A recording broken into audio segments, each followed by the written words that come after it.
Hey, thanks for tuning in to this episode of Connections That Matter. I'm really excited to bring you today Mark Tudyk. He's a purser for a major airline. He's been doing it over 40 years. And guys, I met him a couple of years ago, I think, on a Trans-Pacific flight. It was a long-haul flight. Some stuff happened on that flight. Some of it I saw, some of it I didn't see. There were actually a couple of different crazy things that happened. And what I witnessed in the process was leadership. I saw a person who was able to de-escalate, how to, resolve conflicts, all in an enclosed metal box flying 30,000 feet in the sky where the stakes are pretty high. And I thought, man, this is the kind of leader that every organization needs at the top of their organization. And here I am on a flight watching this. So Mark and I had a great conversation on that flight, and I got his information. And a couple years later, I reach out hoping he would talk to me, and boy, did he deliver. So we not only learn about leadership, how to resolve conflicts in tense situations, some great tips and skills there. We get to learn about Mark's journey, why he ended up doing this job and some of his journey through his career. And then he shares some other really great stories, especially this one that'll just blow your mind towards the end of the episode. Around the 70th anniversary of D-Day, over 20 World War II vets got on his transatlantic flight, and some stuff happened on that flight that was just really, really amazing and powerful. I think you're going to really like that story. So, folks, I'm gonna shut up now and let you get to Mark. He's worth the time. You're going to love this conversation. Mark Tudyk. Enjoy.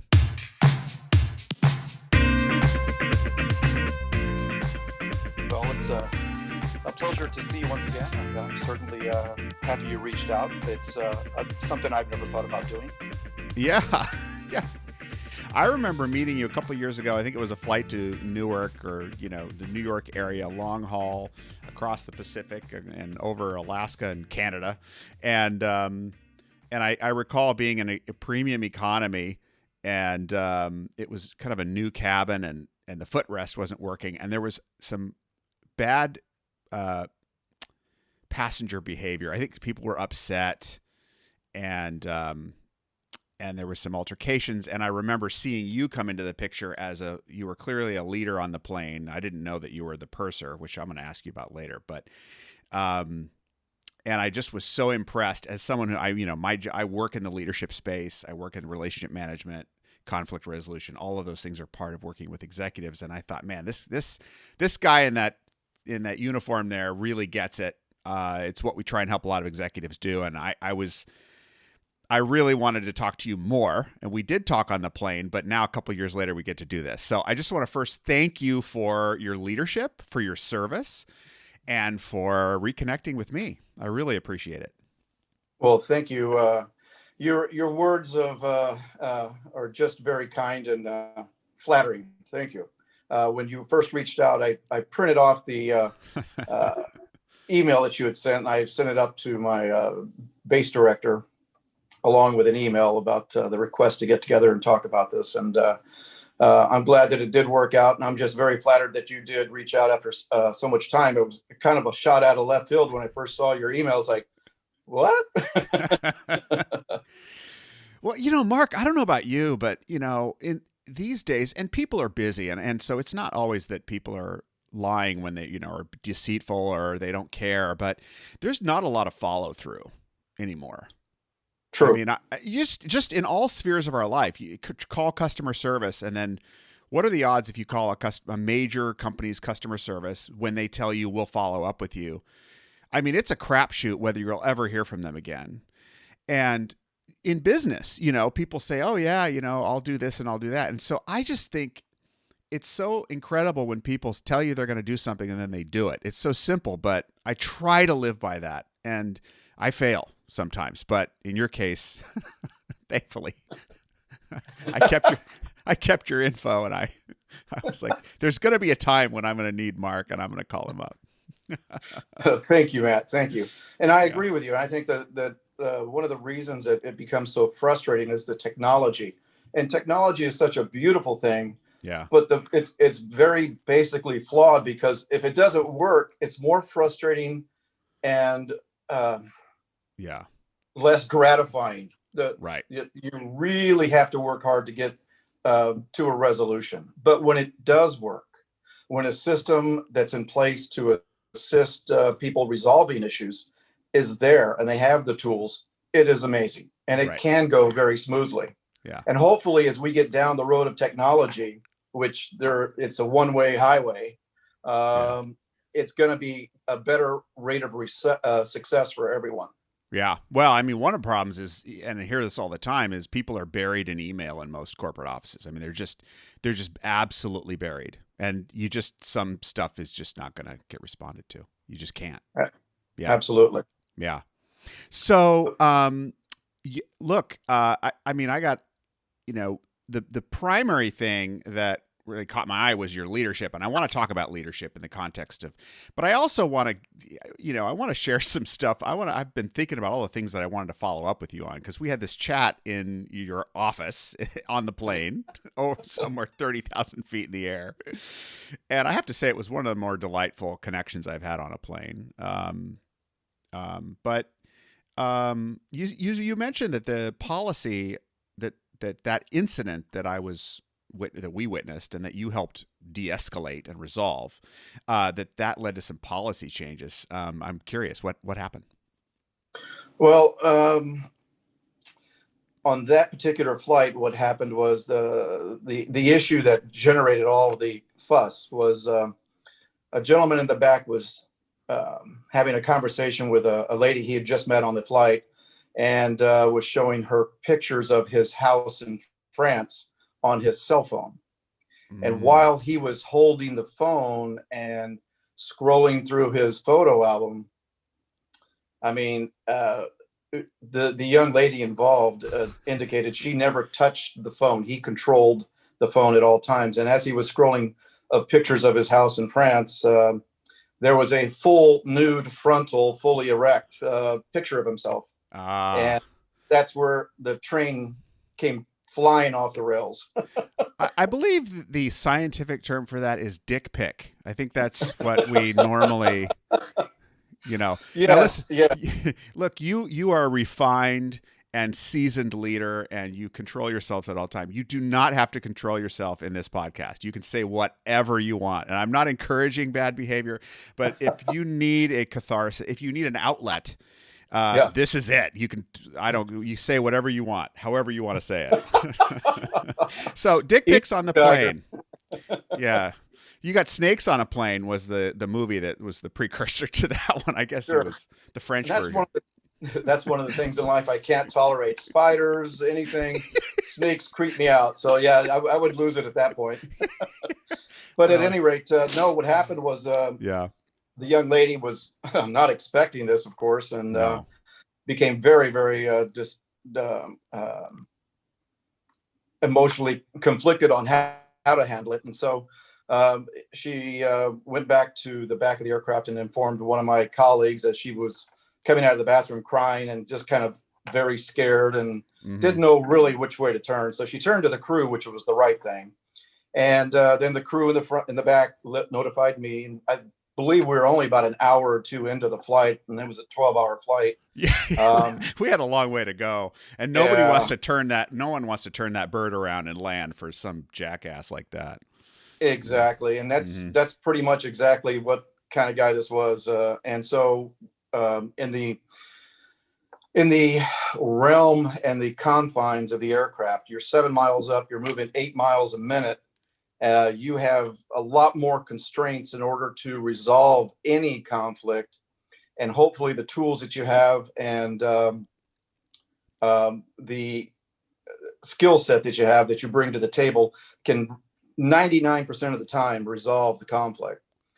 So I was in the process of doing that, and I relocated the young lady to your cabin, and that's where you came in, because I was looking around. That's right. Yes. Yes, that's right. Sorry, I'm just now remembering that incident. Yeah. And so I moved her as far away as I possibly could. There were no seats any further closer to the front of the aircraft than your section. And I was looking around for a strong individual that was making any sort of eye contact with me. And I'm sorry, it was you. So I I picked recall up that on now. that. Yeah, yeah. Was And that I the just foot? wanted, Was that also the footrest flight as well? Did both of those things happen, or yes. did I mix Yeah. them up? Okay, And in that particular zone of seating, it's brand new. And the right. footrest in that section of the that they just put in are brand new seats. Yeah. All the technology there is brand new. And one of the finicky little quirks of that seat design was the footrest has to come all the way up and reset before it'll go all the way down. And sometimes the seat back pocket, if there's any books or magazines in it, will impede the rotation of that footrest so it won't reset. And you don't know that until you actually get on an airplane that has them and you're working through that issue in person. And it was the experience that I had in order to try to resolve that. Right. And So, then and then later, because of that, I think you and I had interacted a little bit, right, or I had seen you. And then this other far more disturbing incident, frankly, right. happened. And then I remember that young woman, and she was very freaked out, but friendly. And I remember we all just rallied around her. So, Yeah, yep, yeah, exactly. And that's the perfect outcome. And then, of course, yeah. following up with protocol and the policy changes that came out of that were, the company ended up uh, writing policy to that and protocol and procedure on Mm, how to handle it and mm, what should be done. And ah, then also a path of communication from world headquarters to the destination of the aircraft to alert ground personnel to meet the aircraft and lend assistance with anything necessary. I see. So So could be just escorts, could be law enforcement, et cetera. all of the above. All the above. Yeah. So, okay, before we get into more about that and how you handle it, and I'd like to hear how you maybe influence that. I want to do a little glossary check because for all of the flying world, for all of us who have flown a lot, I've flown a fair amount in my life, and you hear these terms and you think you know what they are, but then maybe you don't. So, like a purser. So, what's the general leadership structure on? This was an international aircraft. I assume the international is very different than domestic, but what's the general flight standard leadership structure on a plane, and who's who? Well, for the company I work for, domestically, you have the purser, and they are the one that is in charge of the aircraft cabin. They're also responsible for all of the policies and procedures and just basically they are the in-flight leader and Yeah. or on-board leader. So if there's any conflict on board, they're the ones that usually are going to be responsible for resolving it. Mm-hmm. They're also on board to ensure that the company service standards and the standard service operating procedures are followed. And if there's any question or reason to deviate, they're the ones that make those decisions. And they're also the ones to answer for anything that the decisions that you make as far as altering service flow or dealing with any sort of passenger conflict. You're on the hook more or less. Okay, you're To responsible manage. for your You're crew. also Yeah. exactly. You're responsible for the crew and being the liaison between the cabin and the cockpit, as well Mm-hmm. as the cabin and management. So post flight, should there be any question from management about why something was done on board, Mm-hmm. management's going to come right to the purser and say, okay, hey, what was going on this flight? Give us some input on why you did this or what happened with this passenger or whatever. They're also Okay. responsible for writing reports, as all the crew members are, should they be involved in any sort of incident. Every crew member has to write a report to the company so that the company can be fully engaged with the resolution, because they ultimately need to know everything as far as what was said, what was done, Sure. and that it came to a satisfactory resolution for the customer as well as the crew. So Well, and it's standard risk management. The lawyers always demand the documentation too. So, Exactly. No, as a former practicing attorney, I'm pro documentation. Yeah. there you go. Leave a paper trail. Then Yeah. when you get to the international operation of the house side of the house, Yeah. the international purser, which is what I am, is that same role on board. Only the responsibilities are typically basically the same, but there's additional responsibilities. The documentation is thrown in. The service standards are a little more involved. You have a larger number of crew members you're leading. I'll refrain from the use of the word managing.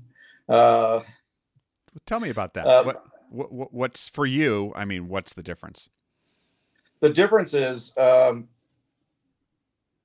become effective as a leader and respected by your peers, you need to have a firm grasp of what makes sense, and that has to be tempered with the SOPs and standards of procedure, service procedures, and so forth, relative to the in-flight customer services, but also with safety standards and everything else that's involved in our job description. It's not about telling people how to do something. It's about leading people in the execution of those services to the satisfaction of those standards. Okay. And there may be, if I'm trying to read into what you're saying, I'm picking up that you're kind of saying, look, there may be different ways of handling it that aren't in the book that still meet the standard, sort of the form of the law, if not the letter of the law. And you're the one who's supposed to sort of lead that. Right. Is that model the right behavior? And yeah. Exactly. Okay. Exactly. All right. Sometimes It's kind of like, when everybody gets on board, and every flight crew is different, so every segment can change. You could have people leave the crew and other people join the crew. Yeah. So you start the flights with a very thorough briefing with just the crew members, so that you cover all the expectations and you cover all the high points, the load that you're expecting on the flight, any kind of special needs passengers, and so forth and so on, as well as any kind of maintenance issues that might impact service flow or customer needs and so forth. But it is a beautiful day, and it makes everything seamless when you have a crew that they get on, they know their job, they know what they're doing, they're proficient at it. They're professionals and execute their responsibilities without any need for input for motivation. And then there are flights where motivation is a constant, and that becomes more of a challenge. And that at that point you kind of feel like a guy trying to herd cats. It's like they're all over the room and you're running around going, come on guys, let's get together here, let's do this. Yeah. Let's get this done, execute this, and then we can move forward. So it can be difficult or very easy. And you're in a place where you got a bunch of passengers who are cats as well. So, I mean, then you got a bunch of cats, different tribe of cats, cats herding cats. I think that's like a nightmare scenario. And I'm allergic to cats, so that's a whole other topic. So just to figure out the glossary of terms here. So you got the purser. Do we know the history of the name purser? What's the background of that? In the aviation sector, it was just leader. And I think it was mostly the European carriers were utilizing that moniker. I know that in the cruise industry, the purser had a much different role on board a ship. But he was a bagman, basically. Okay. Oh, wow. So, the company doesn't trust me with cash. With cash, yeah. So the word purse actually is relevant to the name purser. I believe that is the case. Okay. I'm not sure, but I believe so. Yeah. I mean, now, maybe back when you actually remember when you paid with cash for your drinks and stuff. Remember that? Yes. $6, Yes. please, or $5, and you're like giving cash to the flight attendant, and they're like giving you change. I mean, it seems like it was forever ago. Well, I hate to date myself, but I've been doing this 41 plus years. And 41 years. Wow.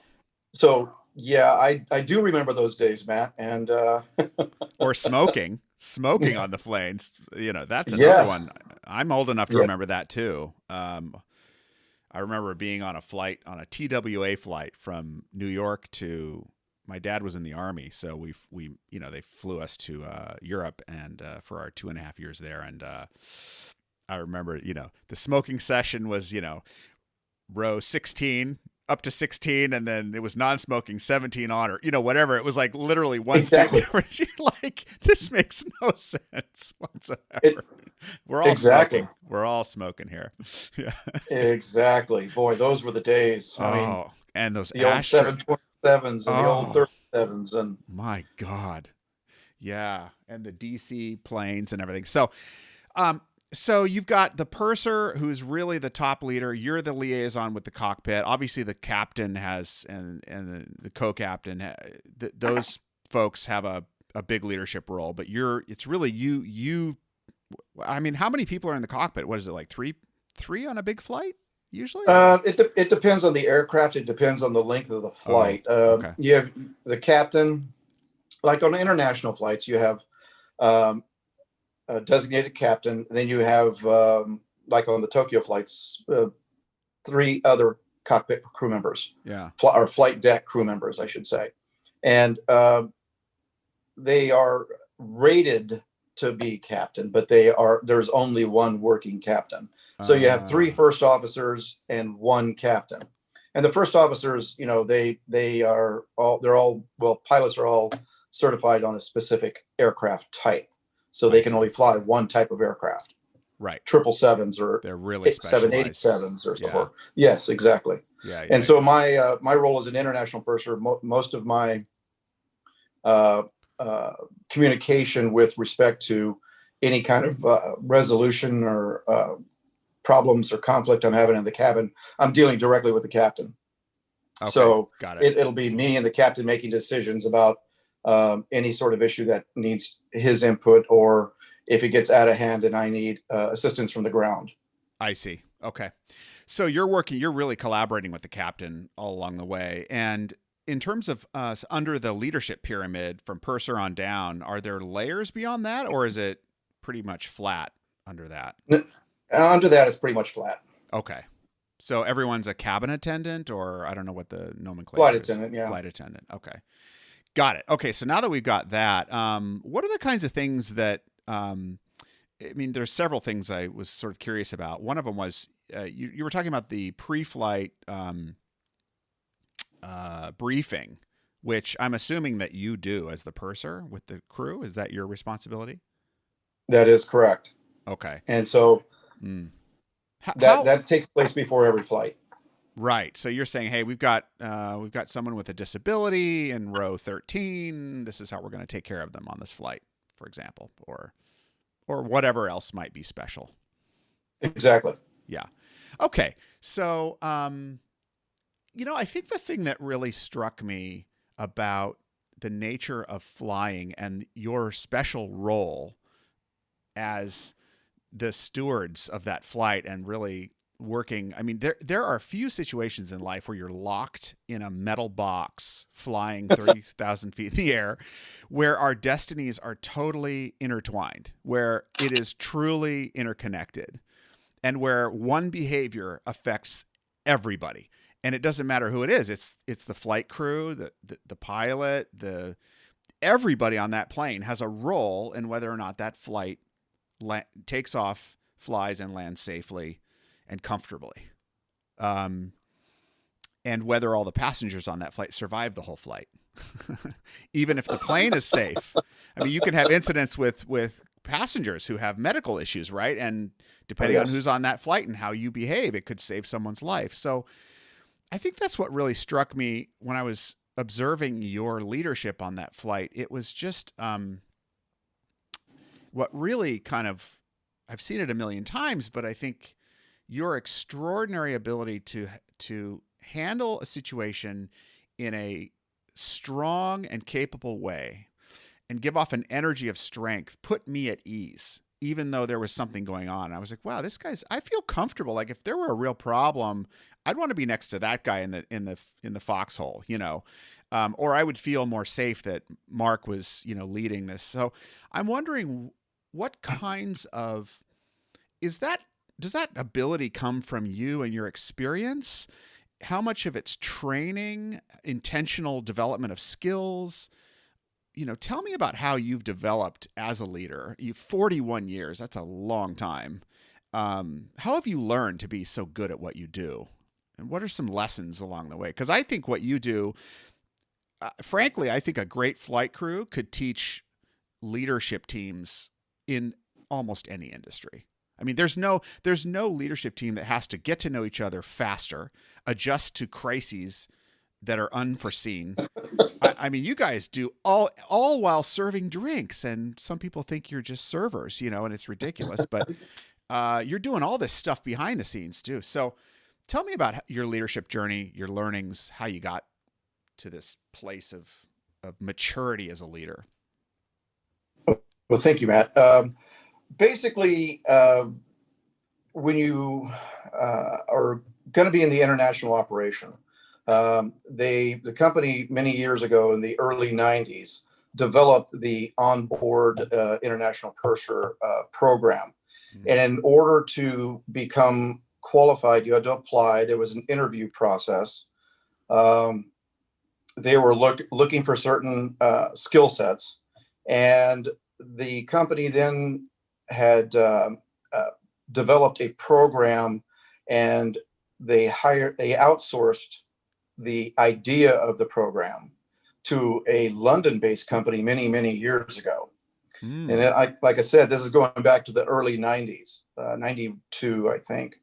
And so I was interested at the time. I was flying out of Chicago, and I applied, interviewed, and was accepted. And it was a 5-day training program.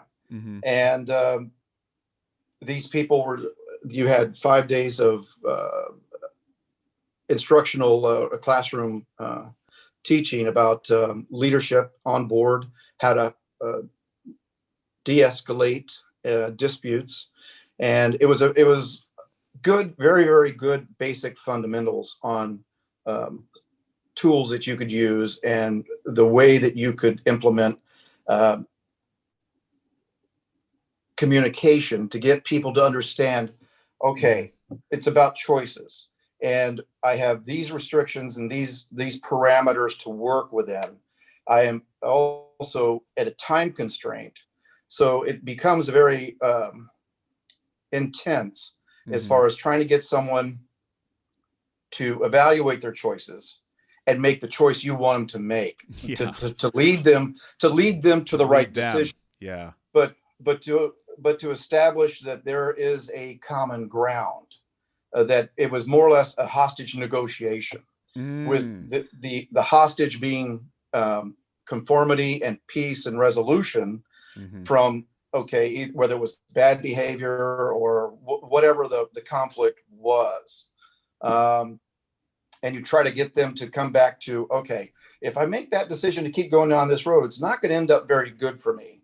But if I do this and I stop doing that, this, that, and the other, then you know what? We might get out of this without being in handcuffs or being met or being ejected from the flight or whatever. And it's about trying to get them to make the right decisions. Right. And so it was one of those weeks of learning. Then you take that on the road, and the real practice of it. And then you get out into the real world. And when you start to see some of the crazy things on airplanes, it is just, you know, your experience level becomes exponential with the large number of people you see on wide body flights if you're flying internationally. Oh yeah. And so the skill that you have is based on the fundamentals and how you implement them. You add your own style, you add your own way of communicating with people. And it's not just the words you say, Oh, but it's the tone. It is the talk about inflection. that. Yes. It is the eye contact. It is the way you enter the situation. Yeah. What sort of information do you have? Do you know the passenger's name? Do you know where they're going? Do you know where they're going to end up? Do you know what is the driving force for their behavior or non-compliance, if you will? And it's about that tone of voice and how you deliver it, but it's very, very important to make that eye contact and to let them know with confidence that everything you're telling them is going to be the truth. It is the gospel. Right. You're laying down the parameters, saying, no bluffing. okay, Yeah. here's where we're at. Let me explain to you the world that you're in right now. in the most professional, non-confrontational way. There is a lion on the other side of that door. Your Now, decision. You can it. open the door or we can leave it shut. This is really like a parenting book, really. Now, Johnny. And it's interesting because I had an incident yesterday with the big thing now is masks. Conforming with the regulations of wearing a mask the whole time you're in the airport facility and boarding and on board, and then and trying to get them to wear the mask over the nose and the mouth. Everybody wants to half-ass it and just cover their mouth, and it fogs my glasses. And I was like, well, I wear glasses and I do this all day long. Well, I can't breathe, and there's the various lame excuses. And so, it becomes a situation where you can either be, as an onboard leader, you're doing this so often, you can either be very frustrated, or you separate the emotion from it and say, listen, Mr. Smith, here's your choices. This is what's going to happen if you don't conform. This is what's going to happen if you do. You have a choice to make. Now, if you make the wrong choice, here's what's going to happen. You could possibly lose flight travel benefits from not just our airline, but all of our alliance partner airlines. Yeah. So I don't know if you travel for business. This could be a very negative impact for you. So you have some choices to make. If you like flying Afghan Airlines, go ahead. I think that's the only airline you'd be left on. I'm wondering, the mask thing for sure. I think the last flight I flew was in March, right? In fact, the wheels were up on my flight in Newark coming back to Tokyo when New York was shutting down, and I haven't flown since. And it was sort of the clouds were rolling in, and, you could see that it was just like, things are going to be very different. But, you've been at this for 41 years. I mean, how long did you say you've been doing the purser role? Since about 1992, late 92, early 93. Okay. That's a hop and a skip ago. So you got how have things changed, Mark? You and I talked about this a little bit on the flight, but what are the trends that you've seen in terms of passenger behavior and just the dynamics of flying from your point of view? Yeah. They have most certainly changed. A lot of in the earlier days, most of the frustration was because were operational. People were delayed getting in, making a connection. They might have missed their connection, or maybe it was weather-related issues, fog, snowstorms, so forth and so on. But I think anymore these days, with the technology aiding the on-time performance for every major airline around the world and all of the different technological advances, most of the frustrations now and the trends in our customers, it's the stress from the time they enter the airport facility. They're the process just to get onto the airplane. With the security parameters and all of the routines and various protocols that all the customers have to go through, and the crew for that fact, that's changed dramatically. The stress level of the customers has dramatically increased. By the time, just leading up to getting in their seat, most passengers are so stressed out that you've now increased everybody. It's like a tinderbox, basically. Yes, there's a lot more anxiousness, frustration, confrontation, outright anger. Then you mix in, just for shits and giggles, a little entitlement, and you got a perfect milkshake. A little entitlement? Are you kidding me? Don't you see what seat I'm in? I upgrade to business class occasionally, and it's just it's not exclusive to business class by any stretch. Okay, so I'm not picking on business class, but there is definitely a different tone I've noticed when I'm in the business class section about on the entitlement front. It's just sometimes absurd, but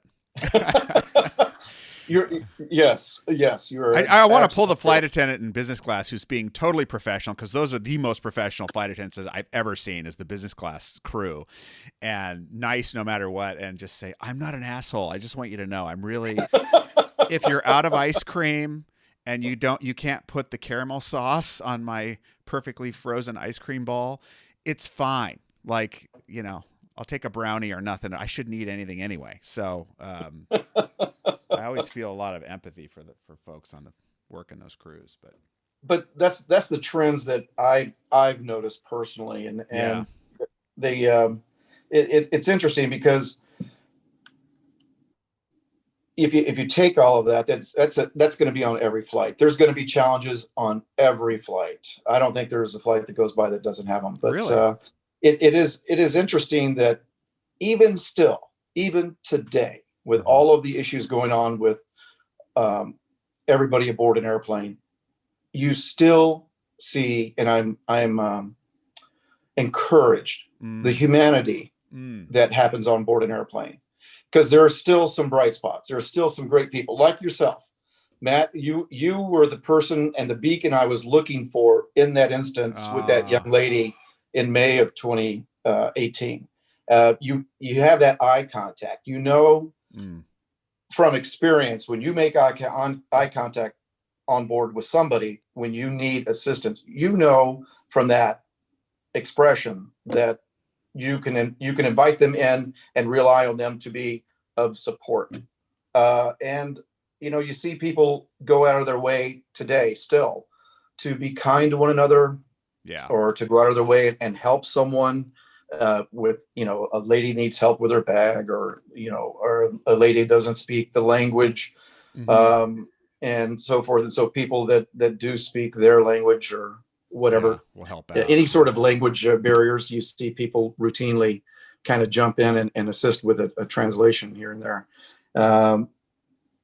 It is a beautiful thing, and that's just something that I wish there was more of. And all the other issues we just talked about, the anxiousness and stress and entitlements and so forth, have kind of eliminated some of that, but it is still there. It is still there. There are still a lot of great people flying around. There really are, and really, there's more good people than bad, at least in my theory of the case. It's just that the bad ones have a disproportionate impact, and particularly in an enclosed environment where we're all essentially hostages on a plane, for anywhere from 2 hours to 13, or 14, depending on where you're flying. Or if you're in Singapore, you could take a 19-hour flight. Oh, yippee. Yay. Wow. Great. I'm just, how do you know, what are the things when you have that briefing? Because it really is a win-win or lose-lose situation, if there ever were one, right? And the eye contact, it's interesting because the word attend comes to mind. And I think about attending to someone, paying attention to them deeply. I mean, it's even in the title structure of a crew that you're a flight attendant. And as a passenger, I have a role in attending as well. I need to attend to the people next to me, or else I'm going to have a very miserable 12 hours if I'm doing the long haul. I mean, if I have a conflict with the people next to me, man, that is a long flight. And I always think about that. Like, okay, what is your choice, Matt? You're really irritated with this guy's loud earphones, that are insane, or, whatever, their bag encroaching on your 2 inches over your space. And you're like, okay, you can get righteous about it. And believe me, I have all those feelings. But then I think, what kind of flight do you want to have? And it's interesting how if you choose to be confrontational, you have now built a wall between you and that other person. And it's very hard to come back from that unless you're willing to just, make amends immediately, apologize. And that is very effective. But, I don't know what's coming up for you. I'm not even asking a question about it. Just that's, as a passenger, that's what I'm always thinking about is, which choice would you like? You want to make this hard or you want to make this easy? And hopefully you choose the easy path more times than not. Indeed, it's a thinking person that goes through that process that you just described, because a lot of times, and I certainly have the bloody T-shirt and hat, trust me, from saying something without thinking it through. Yeah, and right. Yeah, and that as you go through life as a human, is not aviation related. In any sort of relationship, whether it's business, personal, any sort of communication, it pays huge dividends to think, okay, if I say that, what's the upside? What's the downside? Yeah. Do I want to create that issue? Right. And sometimes we're human. You do speak without thinking. I have, like I said, the hat and shirt. we all have a reptilian brain.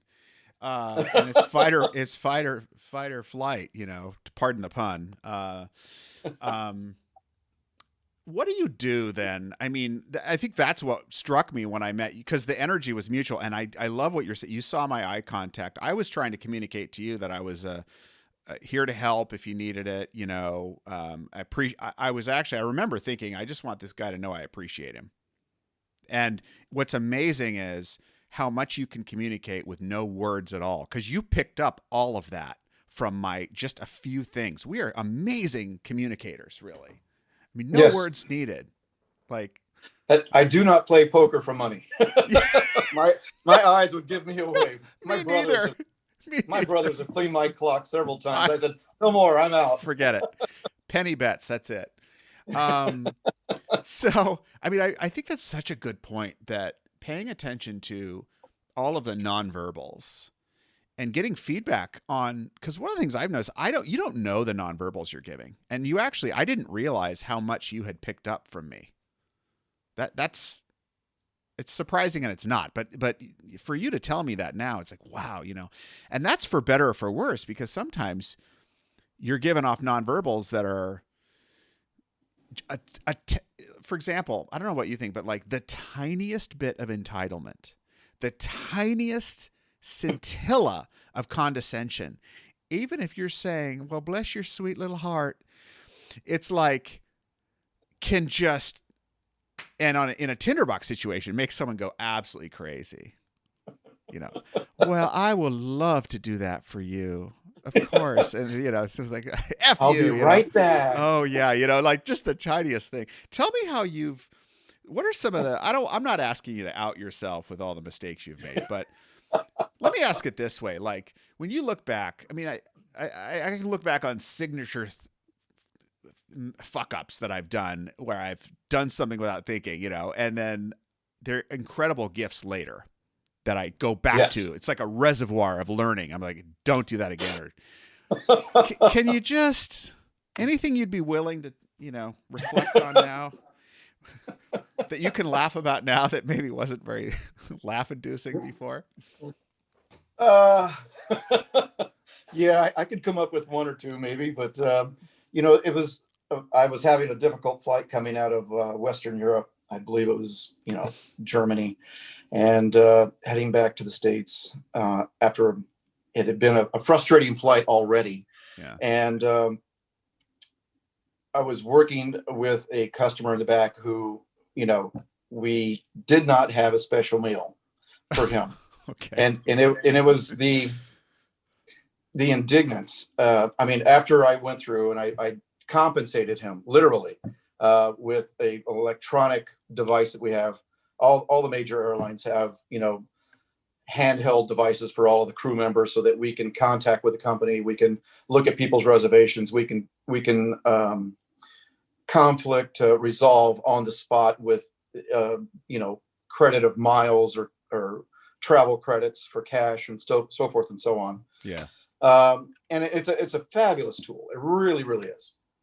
So I had already gone through this process with this gentleman, and I'd already given him some compensation for not having the special meal, which was in his reservation. So it was absolutely the company's catering department's drop ball. Yeah. And so, I'm the one holding the bag. I'm the one, dealing with it at, 35,000 feet. And this customer was just adamant that he's going to be upset about it. And I tried to do everything for him, and he was miserable.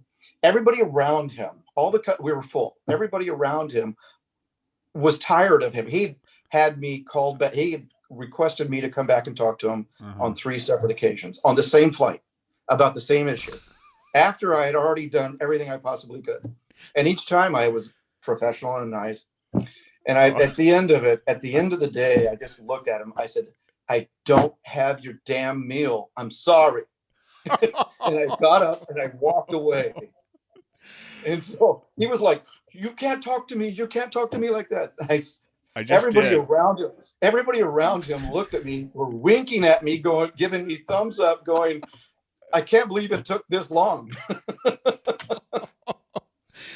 But yeah, it's a test of patience. Yeah. And it's about, now there are absolute circumstances that when you get into a situation, there are limits. I don't think you regret saying that, Mark. Yeah. I think that's not a regret. I don't think that was a mistake. Because sometimes people need to be slapped a little bit. I mean, I don't mean literally, of course, but sometimes literally. But in most cases, just that verbal, like, unexpected jolt that gets them, because they think they're in a power situation. Right. They think they've got something over you and they can control you. And you just go, "You know what? Okay, we're done. We're done playing." Right. Yeah. Exactly. And that's exactly where I was going to go next. Yeah. Now, in a situation like that, it's like, okay, I'm done with you. Yeah. I've done everything I can do for you. You're wasting my time, and there's lots of other people that need my time. Yeah. So, and it goes back to the other situation where you might have 300 people on an airplane, and 3 of them are bad apples, and you're going to spend 93% or 95% of your time dealing with 3 passengers out of 300. And it's exhausting, but it's about getting to the point where if you can get to a resolution that is amicable and acceptable to both parties and get them to make those decisions. Okay, let's get back in line. Let's, follow the protocol. We're going to get there. I'm going to get a special meal. I'll get whatever dietary need I need, or I'll get the next flight, or whatever the resolution may be. And once they see that, okay, there's a timeline here and we're going to land and I'll get resolution. And it's like, okay, great. You kind of get them to get back into the herd and quit trying to run rogue and do crazy stuff. So, because you're only hurting yourself, at the end of the exactly. day. But and again, depending on the situation and the severity, if it's a situation where it's endangering other customers' safety or crew or flight safety, God forbid, then it's a much different set of rules for resolution and a very defined protocol. And so you kind of go down different paths depending on what the nature of the issue is. I remember being on a flight to Honolulu or it was leaving Honolulu back to Narita. And there was this, was it that direction? Yeah, I think it was. And there was this newly retired Korean farmer. I don't know how, I think this came out in the paper later, but I was on this flight. And, so he was in his early 70s. He had never been to Hawaii. He and his wife go to Hawaii on vacation. And again, I mean, farmed all his life. I mean, this guy probably worked very, very hard. And you'd think that would be such a joyous occasion. So on the flight back from Hawaii, he decides to do yoga in the middle of the cabin in the back. He was in the back. He starts doing yoga poses. I don't know. Downward Dog by aisle 45 seems right to me, but I don't know. Everyone, whatever floats your boat. And so, of course, the flight crew's like, sir, you need to get in your seat and buckle up. You can stretch all you want within the confines of your seat.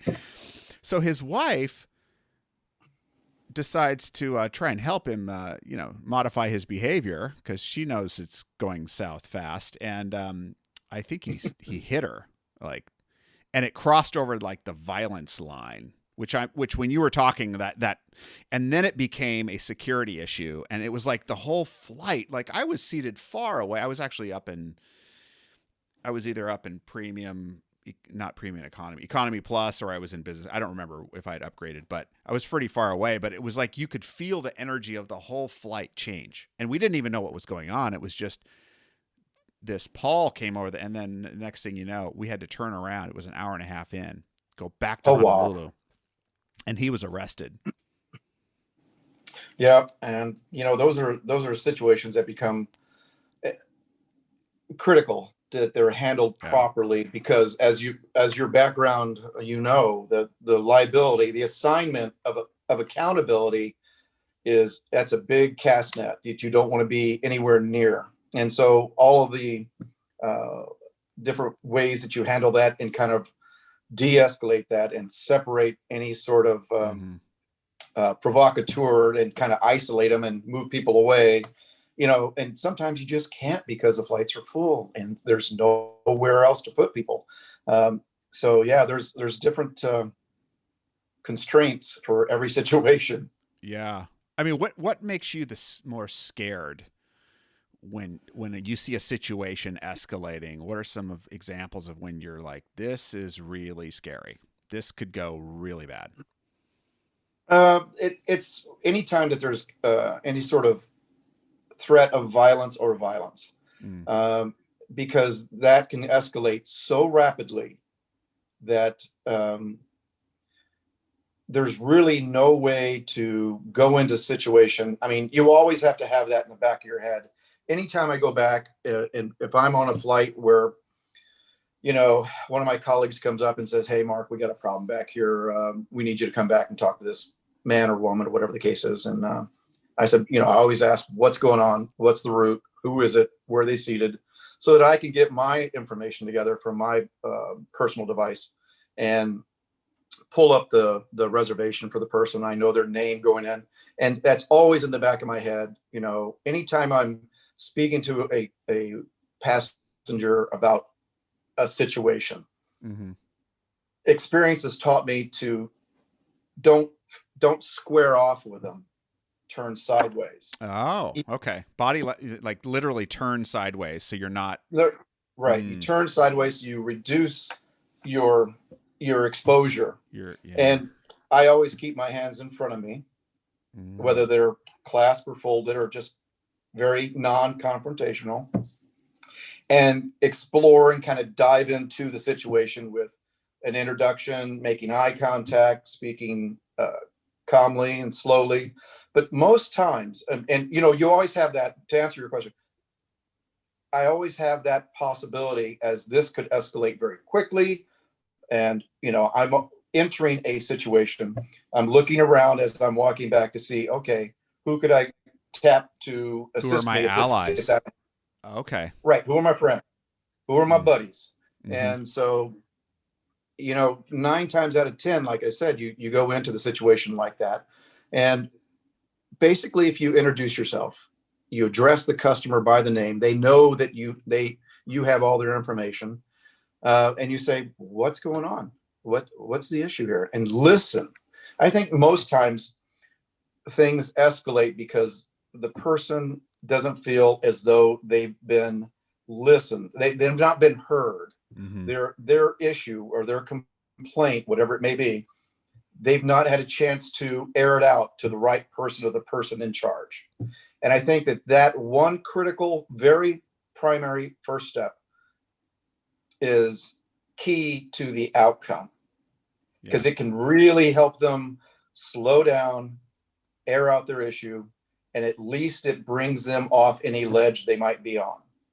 And once you get a person off the ledge, communication is the key to the resolution. It's the key to the entire resolution and de-escalation of any conflict.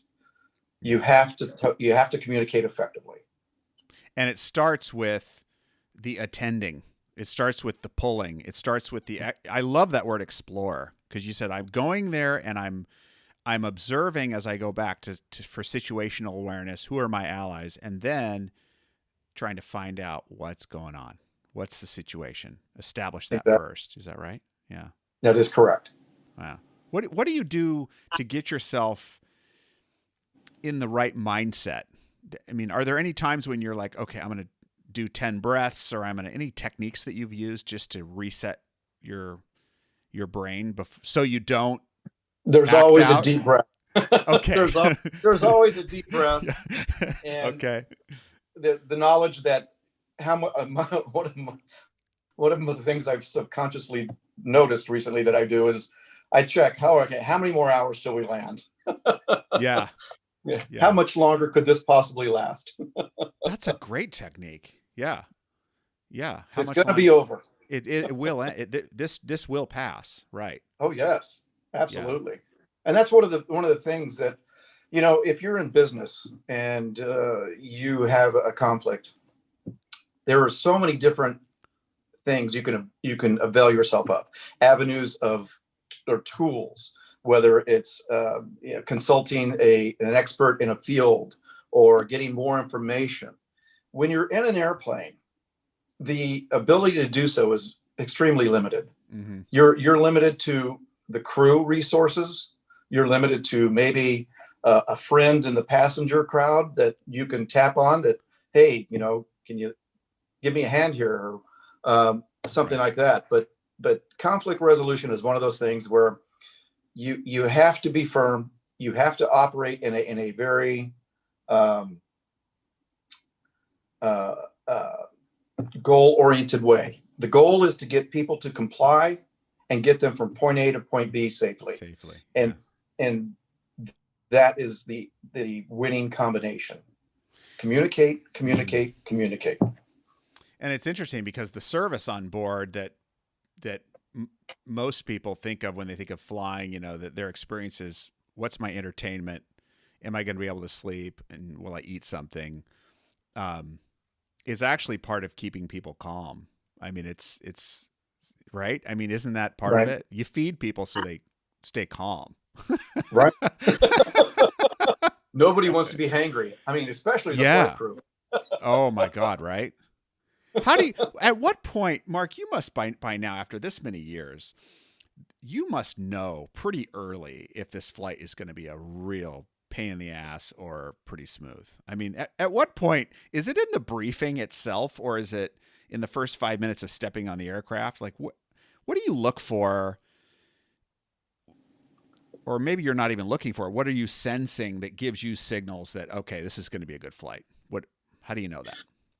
And I think it's pretty much makes itself known by the end of the briefing. I mean, because a lot of times, I've been based in the Northeast in Newark for about 3.5 years now. So, and it's one of the larger bases for our company. And I've been based in Chicago. I've been based in Washington, and also large bases. And it takes you a lot of years to get to see and fly with different people and get to know different people, because flight crew members, they typically, we bid our schedules every month. Oh. And the more desirable routes are the ones that you'll see the same names, the same people on the same routes, because it works for them, or whatever the case may be. They like going to Tokyo, or they like going to Germany, or whatever. But by the end of the briefing, the purser, the international purser, typically knows this is going to be a walk in the park. By the same token, I mean, it can go the opposite way too, Uh, because you may not know the traits or the working or the work ethic, I should say, mm-hmm. um, about an individual. And, so a lot of times there's weak links in the chain, if you will. And that's where teamwork comes in, and you try to, lift them up and carry the day. And it's various ways you can do that. But basically, you're leading through example. Yeah. And that's one of the things I strive to do on every single flight. My briefings are pretty detailed, so that they walk away from the briefing. All of my colleagues walk away from a briefing, and I've set expectations in that briefing, and they know pretty much from that briefing a little bit more about me if they have never flown with me. And they know Mm. where I'm going to step in, and they'll know where I'm going to expect them to step up. Mm-hmm. So, and from that briefing, you set the tone for the flight. Yeah.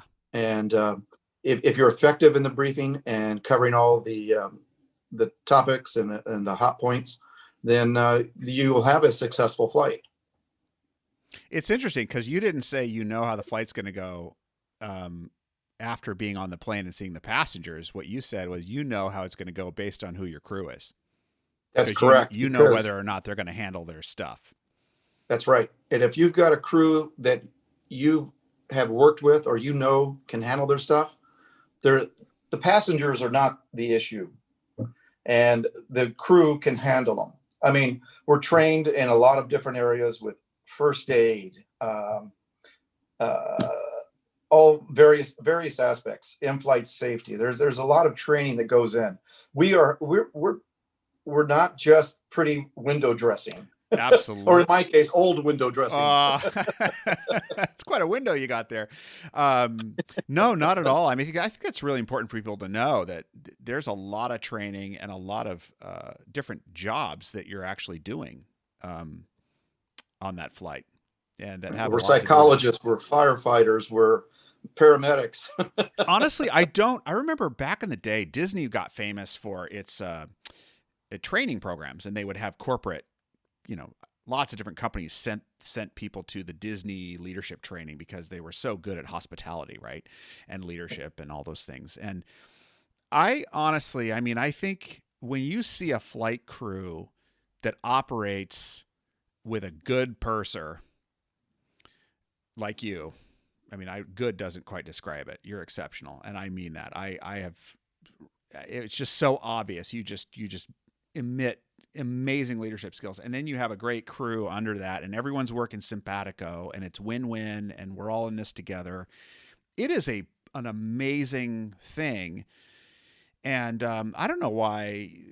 Has anyone ever offered you a job on the spot? Because frankly, and I'm not trying to recruit you away. Okay. So just if any, but I could see where if I'm looking for a leader or someone to help me train other leaders, I'd be like, I want that. And there's more of you. I know there are other really good leaders in the company and other companies. So I lost my train of thought a little bit, but I was just saying, I know what it was. It was just that it's an incredible experience that applies to other businesses, and I'm surprised we haven't ever heard of that, because people like to complain, but there's about the flights are terrible and this and that, but the truth is there's incredible leadership going on many flights. And thank you. And absolutely, you are touching on a topic that I was hoping you'd bring up. And one of the elements that makes a successful onboard leader, whether it's domestic or international, is the emotional intelligence. And what I mean by that, this has been studied by many different entities. Harvard did a study on leadership. Mm-hmm. Harvard Business School did a study on leadership. I want to say it was the mid to late 90s that somebody sent me a copy of, and it speaks to emotional intelligence. And what that basically means is, going into a conflict resolution or a leadership challenge where you utilize the verbal and nonverbal skills that you've learned to affect change in a positive direction. And it's from walking into a situation and addressing people or speaking to someone who may not know they want to make a decision, and you helping them see they do, to make a change, whether it's the ending of bad behavior, or changing the way they perceive doing a task, executing a task, whether it's compliance with service procedures or tasks on board that must get accomplished, and helping them understand there's a lot of ways to accomplish the goal. It doesn't have to be just here, turn left and then right. It could be a little more circuitous, but getting to that goal. And that emotional intelligence does come into play, and it's something that you develop over the years, to be able to look at someone and to read their face, or to read their expressions, or hear their tone that they're speaking in, the words they're using. There's a lot of different components of that. Yeah. And it's a soft skill that is often overlooked. I mean, that just applies to every single business, every single organization, public and private sector, and leadership in any of those entities. Absolutely. I guess what would be we live, and this is not a political podcast, and we're not going to get into politics, but obviously we can't ignore the broader implications of the societal changes and how divided, for example, politically, some communities are. Families are divided. We need a lot of leadership and a lot of de-escalation and a lot of exploration and compassion with each other. So, I mean, look, you've lived this for so long. Do you have any words of wisdom for the broader world? How are we going to get through this and get on the other side and get to loving each other again? Well, I thank you, Matt. That is a very good point, and you're exactly right. There's been a vacuum of leadership, and that's the kindest way that I could put it. The divisiveness and the bigotries and all of the issues going on are fueling our society in onto a path that is just unsustainable. And the solution to it is going to take major change at the top. And I'm hopeful that as we speak, there's change coming. Oh yeah. And I know that it's way overdue. America, business, the financial markets, the international trading partners, everybody is hopeful that we will get a new brand of leadership in, one that is not combative, confrontational, divisive, one that perhaps speaks from truth and science and fact, and that right is right and wrong is wrong. Right. And it doesn't matter your ethnicity. It doesn't matter your religion or where you live in the world. Because of the technology that's happened in the last 41 years in aviation alone, we're not just different countries. We're one community. We are global. Everything, every business is global. Your business is global. What happens in Europe affects America. What happens in China affects America. It is such a small world. It truly is. And the more you travel, the more you see the more by you realize. experience. Yep. Just how small it is. I mean, the circumference of the earth is what, 28,000 miles, something like that? Oh Lord, you've got a better memory than I do about those numbers, but yeah. I mean, we're totally interconnected. And I think that's why the flying experience is such a perfect metaphor for the world condition, because we have one planet. We're all stuck on this planet for better or for worse, and what do you want to do with our time on this planet? Just like on a plane. I'm stuck on this plane. We're all in it together. How do we lift all boats? How do we create a win-win? How do we, raise the standard of our quality of life on this flight, in life, in my work? And so it's very analogous, I think. And so when you see great leadership on a plane, I go, man, that extends so far outside of this plane. Like, this is a great example of what we need more broadly. Yeah. I've been successful in my endeavor, and hopefully I will be for the rest of my career. I have just a handful of years left. How long is that going to be? I mean, 40, are you able to say? I started when I was 12, so so you have your second career coming up then. I'm hoping to fly. I started when I was 20, actually. Oh, wow. Wow. And so, I have perhaps 5 to 7 more years, and we'll see. I don't know. As long as it's something that right now I've gotten to a point in my career where I have pretty good control over where I go and when I go. And that can be very enjoyable. So as long as I still enjoy it and I'm still healthy enough, why not? Keep going. You've been everywhere, so. Where's not everywhere. Well, okay, you've been a lot of places. Where do you want to go? Where have you not been that you want to go? I've been thinking and roughly planning a timeline. I'm thinking 2022 is going to be the year. I want to take a month off and just go get lost in Southeast Asia.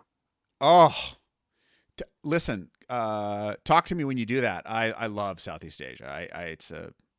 You'll sweat, but it's the food is incredible. That's what I hear. It's incredible. Yeah. I mean, I love Vietnam. Have you been to Vietnam? Have you been to Vietnam? That's on the list. That's exactly on the list. I've been there 3 or 4 times now. I think 3, 4 times. 20 years ago and then recently, and one of my favorite places on the planet. Yeah. Definitely.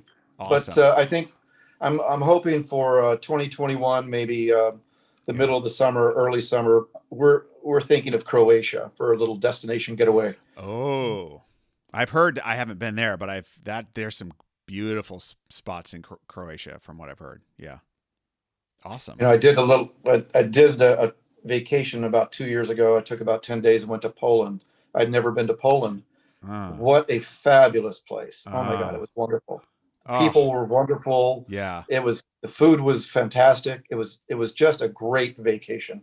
And I was chasing down Ancestry, which was what took me there originally. Oh, wow. Yeah. Oh, fantastic. So that was interesting. That's why I am rooting for, and I'm not just pandering here, I'm rooting for a healthy return to the airline industry, because I think it's what connects the world on a human level. Sorry, I love Zoom, but Zoom doesn't do it for me. I need to get me there. You can't taste it. You can't taste it, touch it, feel it. No. And I think as much as it's lost its luster from the we mythologize the glory days, back when people wore suits and everyone was, okay, well, that's great. But guess what? A lot more of us can fly than used to be able to fly. And that creates other situations. But I do think it's like a journey that you go on. Maybe the intimacy of flying is what makes it sort of special, for better or for worse. That, kind of like when you're, when the settlers were, okay, we're going to move from this location to that location, and we've hired people to help us, and you develop relationships with people very fast. It's amazing how quickly you can develop a very close bond with people when you're in a situation like a flight. And it's very intimate. Mm-hmm. It's very intimate. And I think that's why the emotional intelligence piece is such a huge part of it, because you're in an enclosed space, your destinies are tied together, and you're on an adventure too. And so it's still special for me anyway. I don't know about you. You've still got the spark, clearly. I tell you what, did you mention that the intimacy of flying and the relationships that you can develop in a very short order?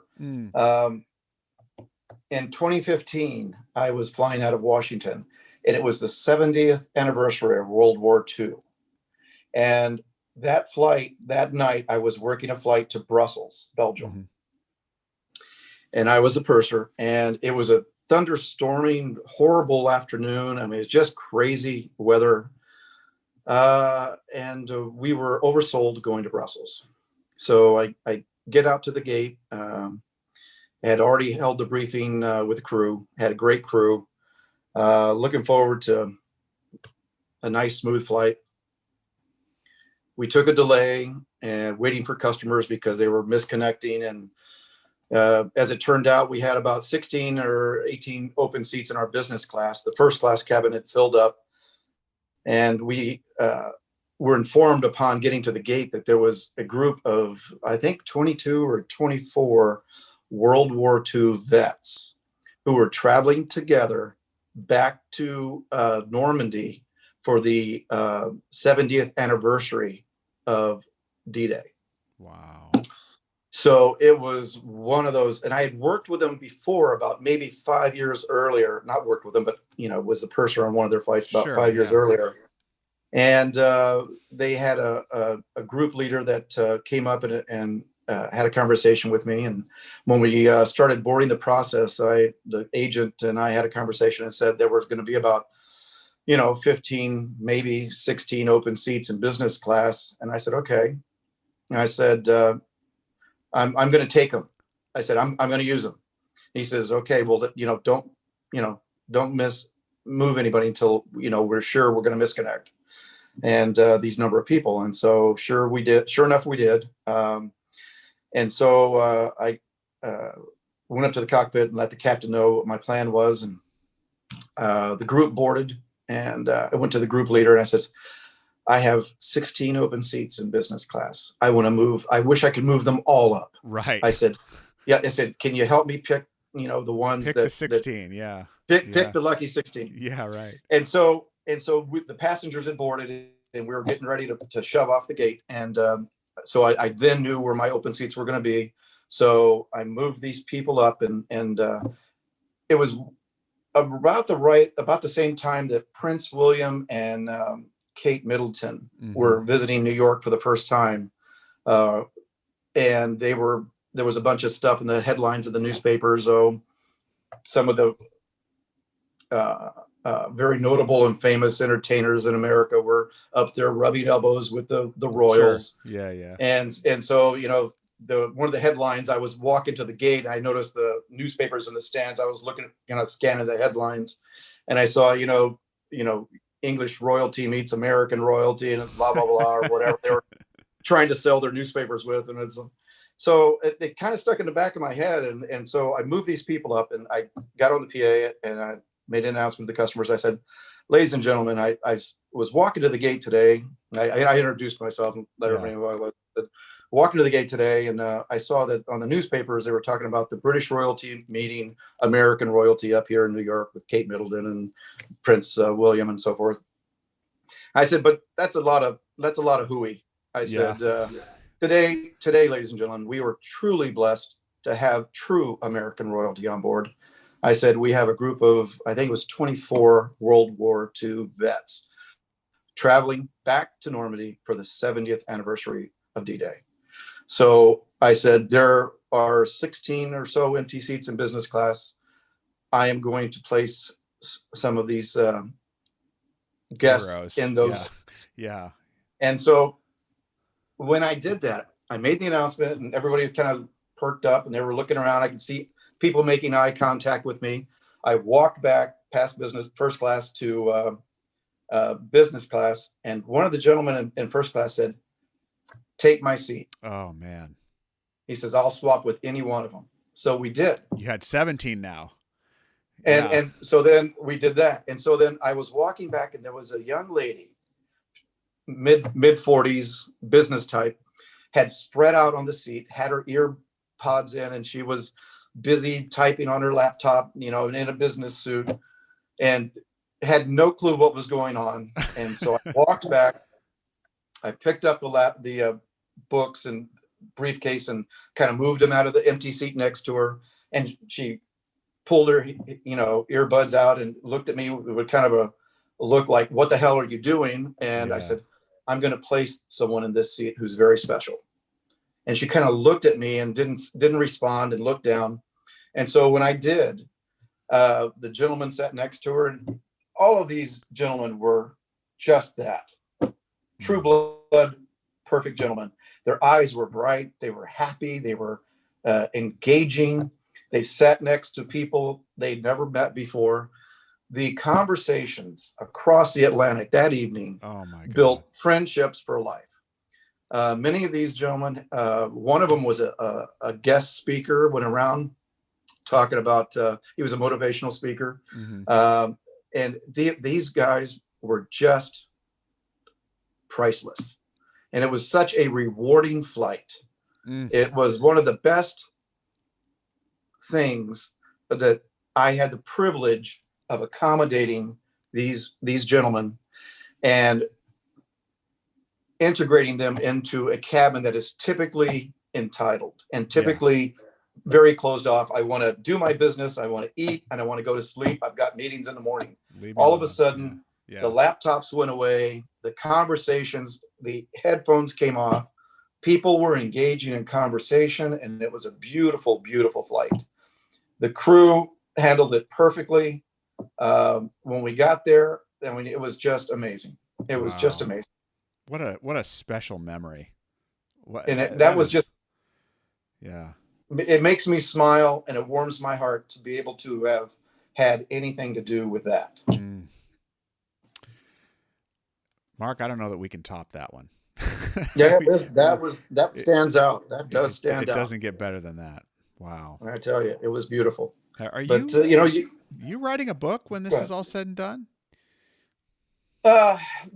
People have asked me that, man. I probably should have. And it was great suggestion on your part for me to write down a few of the incidences that have happened over the years. The good, the bad, the ugly, the happy, the funny, the sad. And I've done that, and in doing so, that little exercise really made me, take a step back and think, wow, maybe I should put pen to paper. Well, I didn't know that you actually followed through, because it's sometimes it's hard to get the time. But what is there anything else that you reflected on that we haven't talked about that really struck you looking back? That was a pretty great story. That was one of the best. One of the best. You go through a career, and I've talked to many of my colleagues that have more seniority and who have retired because, all of the airlines have pressed some of their more senior employees to go ahead and take an early retirement or to entertain the idea of punching out earlier. But, you go through a career and you hope you never have anything wrong, anything seriously dangerous happen. And, that's, the old adage, aviation is one of those lifestyles that it's hours and days and weeks of sheer boredom interlaced with seconds of pure terror. But no, it's one of the goals in aviation. A boring day is a beautiful day. Yeah, that's the goal, right? Some serenity in the air. Exactly. Peace and excitement to get to where you're going together. And exactly.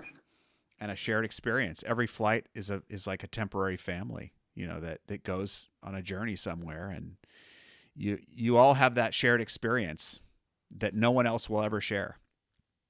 So, true. Whether it's yoga in the aisle or whatever. And, it's frankly the experience that you and I had that led to us having this conversation today. And right. I just want to thank you again. I want to thank you for your service over the years, for being such a light and a model. I think that it's not just the crew that you're modeling leadership for and good behavior for. I think you model it for passengers too, because I think if a passenger sees behavior, it's a reminder. I was in the gym the other day, and people will go in, they're, here in Japan, you can go to the gym. Right. So just to be clear about that. But you have to wear a mask. And so, there's certain things you need to do, but just the whole, like, using the equipment, not wiping it down, leaving it in disarray when you leave it. And I get frustrated with that a little bit. And I went in, and this Japanese guy, he uses this machine, and when he's done, I see him carefully wipe down everything with the alcohol wipes. He puts everything back in the position that is perfect for, the average height of everything. He just did it so carefully and considerately.